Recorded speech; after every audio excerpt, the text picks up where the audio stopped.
Selamat siang, perkenalkan nama saya Angga Nurwigantara dari kelas 12C. Pada mata kuliah Inventory Management kali ini, eh, untuk tugas pembuatan summary dari sebuah jurnal, maka saya akan mengangkat summary dari sebuah jurnal dengan judul Optimization of the Min-Max Function as Inventory Management on Non-Prescription Product at Kimia Farma Farmasi Balikpapan.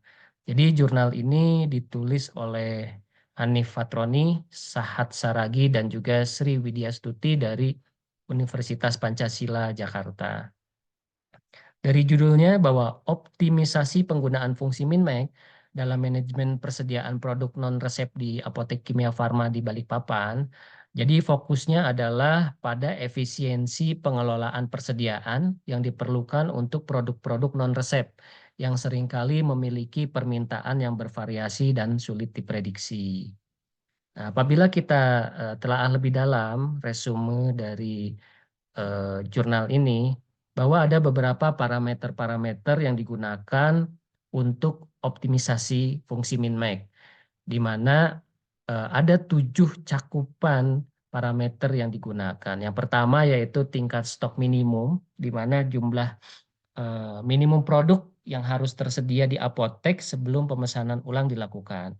Nah, untuk penentuan tingkat stok minimum ini harus memperhitungkan faktor-faktor seperti lead time, variabilitas permintaan, dan juga kebijakan persediaan yang ditetapkan oleh apotek kimia farma di Balikpapan. Lalu yang kedua ada tingkat stok maksimum atau max, di mana jumlah maksimum produk yang boleh disimpan di apotek sebelum risiko kelebihan persediaan atau kadaluarsa barang atau obat menjadi signifikan. Nah, penentuan tingkat stok maksimum ini juga harus mempertimbangkan dari biaya penyimpanan, kecepatan perputaran persediaan, dan juga kapasitas penyimpanan yang tersedia di apotek. Lalu yang ketiga ada biaya pemesanan. Nah, biayanya ini nanti terkait dengan proses pemesanan ulang produk-produk yang ada di apotek. Termasuk di dalamnya ada biaya administrasi, biaya pengiriman, biaya penanganan pesanan, dan juga penentuan besaran biaya pemesanan ini akan mempengaruhi frekuensi dan juga volume pemesanan yang optimal. Lalu ada biaya kekurangan persediaan. Nah, untuk biaya yang timbul akibat kekurangan persediaan produk, ini akan terjadi bila kita kehilangan penjualan. Ada yang beli, tapi barang tidak tersedia, sehingga kita kehilangan dari penjualan. Dan juga akan berdampak kehilangan pelanggan. Nah, besarnya dari biaya kekurangan persediaan ini juga akan bergantung pada permintaan yang hilang dan juga dari harga produk. Lalu yang kelima ada biaya penyimpanan, di mana biaya ini terkait dengan penyimpanan persediaan di apotek. Apabila dia ada sewa gudang tersendiri, nah itu akan menimbulkan biaya. Terus akan muncul juga biaya listrik, biaya asuransi. Nah, untuk besaran biaya penyimpanan ini juga akan dipengaruhi oleh tingkat stok maksimum yang akan dipilih dan lamanya waktu persediaan barang-barang tersebut disimpan.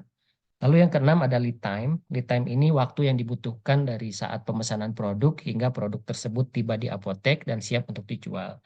Nah, untuk penentuan lead time ini sangat penting untuk memastikan bahwa tingkat stok minimum yang dipilih dapat memenuhi permintaan pelanggan selama periode lead time tersebut.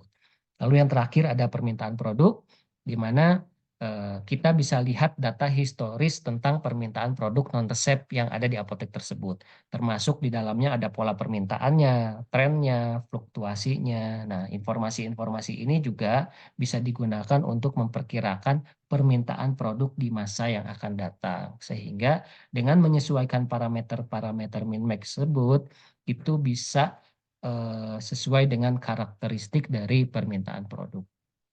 Kesimpulan yang dapat diambil dari eh, jurnal tersebut bahwa optimasi metode min-max itu berhasil diterapkan di apotek kimia farma Balikpapan, di mana apabila kita lihat lebih dalam data-datanya, itu terjadi peningkatan indeks kepuasan pelanggan, terus juga turnover dan kunjungan yang dapat terlayani dengan baik.